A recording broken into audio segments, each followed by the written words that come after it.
আমি দেখুৱাইছো বহুকেইখন বাহন ইতিমধ্যে বিকল হৈ পৰিছে।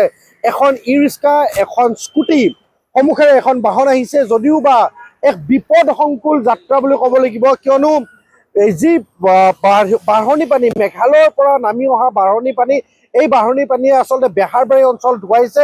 মই দৃশ্য দেখুৱাইছো কিমান বিপদসংকুলভাৱে এখন বাহন আহিছে। আপুনি চাওক, এখন নেক্সন বাহন অত্যন্ত বিপদসংকুলভাৱে আহিছে আৰু আৰক্ষী কিংবা প্ৰশাসন যন্ত্ৰটোৱে নিজৰ কৰ্ম কৰি আছে। যিহেতু আৰক্ষী বিষয়া এগৰাকী আছে, বশিষ্ঠ যান বাহন আৰক্ষী বিষয়া, আপোনালোকে যথেষ্ট গুৰুত্ব আৰোপ কৰিছে আচলতে যাতে কোনো ধৰণৰ এক্সিডেণ্ট নহয়। এইবাৰ পানীটো হৈছে যিটো এতিয়া নৰ্মেল হৈছে, পানীটো এতিয়া গাড়ীখিনি গৈ আছে এটা নৰ্মেল হৈছে অলপ আছে, ছাৰ্ভিচ ৰাস্তাত আছে, অলপ ছাৰ্ভিচ ৰাস্তাত আছে ন। এয়া হ'ল বশিষ্ঠ যান বাহন আৰক্ষী বিষয়া। তেখেতে মন্তব্য পোষণ কৰিছে যে কেনেদৰে এতিয়া বাঢ়নি পানীৰ যি বিভীষিকা সদৃশ দৃশ্য, ব্ৰিজৰ ওপৰত সকলোৱে নিজৰ আচলতে তেখেতসকলে ব্ৰিজৰ ওপৰত থাকিবলগীয়া হৈছে, কিয়নো তলৰ ফালে পানী আৰু পানী মাত্ৰ পানী। একাংশ লোক আছে, মই তেখেতৰ সৈতে কথা পাতিবলৈ চেষ্টা কৰিম। দাদা, কিমান সময় ধৰি আবদ্ধ হৈ আছে ইয়াতে? মই হল আহিছো, অফিচলৈ যাব আহিছো, যাব পৰা নাই, পানীটো দেখি এতিয়া যাব পৰা নাই। গাঁৱৰ পৰা আকৌ ঘূৰি আহি আছে মানুহবোৰ, গাড়ীবোৰ ঘূৰি ঘূৰি আহি আছে, আকৌ পানী হোৱা বুলি পচিবল নহ'ব চাগে যোৱাটো, ৰিস্ক ল'ব অলপ টান হৈ যায়।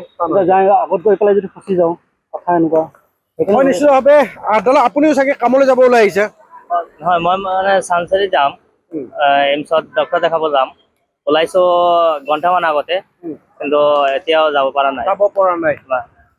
এনেদৰে এতিয়া বেহাৰবাৰী অঞ্চল বিপদসংকুল যাত্ৰা। সকলোৱে ই ৰিক্সাতে লোকসকল যদিও বা আহিছে, কিন্তু কিমান বিপদজনকভাৱে আহিছে, কিয়নো নিশাৰ পৰা বৰষুণ আৰু সেই মুষলধাৰ বৰষুণৰ অন্তত এতিয়া ৰাষ্ট্ৰীয় ঘাইপথৰ যি বেহাৰবাৰী অঞ্চলত বান বিভীষিকাময় পৰিৱেশ। এনেদৰে এতিয়া ই ৰিক্সাৰে অতি বিপদসংকুলভাৱে, আপুনি যদিও বা ই ৰিক্সাত আহিছে, অতি বিপদসংকুলভাৱে আহিছে দাদা, বিপদত পৰা নিচিনাই হৈছে এক প্ৰকাৰে।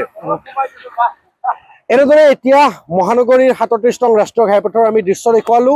এনেদৰে এতিয়া যি বান বিভীষিকাময় পৰিৱেশ, এই বান বিভীষিকাময় পৰিৱেশত ৩৭ নং ৰাষ্ট্ৰীয় ঘাইপথ এক প্ৰকাৰে ডুবিছে। আমি এই প্ৰতিবেদনৰ জৰিয়তে এটা কথাই ক'ব বিচাৰিম যে আপোনাৰ যদি অত্যন্ত জৰুৰী কাম নাথাকে, তেনেহ'লে আজি ঘৰৰ পৰা নোলাব, কিয়নো চাৰিওফালে পানী। ৩৭ নং ৰাষ্ট্ৰীয় ঘাইপথে হওক বা গুৱাহাটীৰ বিভিন্ন প্ৰান্তত এতিয়া বান বিভীষিকাময় পৰিৱেশ। এই অত্যন্ত জৰুৰী কাম নাথাকিলে আপুনি ঘৰৰ পৰা যাতে ওলাই নাহে, এই প্ৰতিবেদনৰ জৰিয়তে আমি DYTC খবৰ দৰ্শকসকলক জনাব বিচাৰিছো।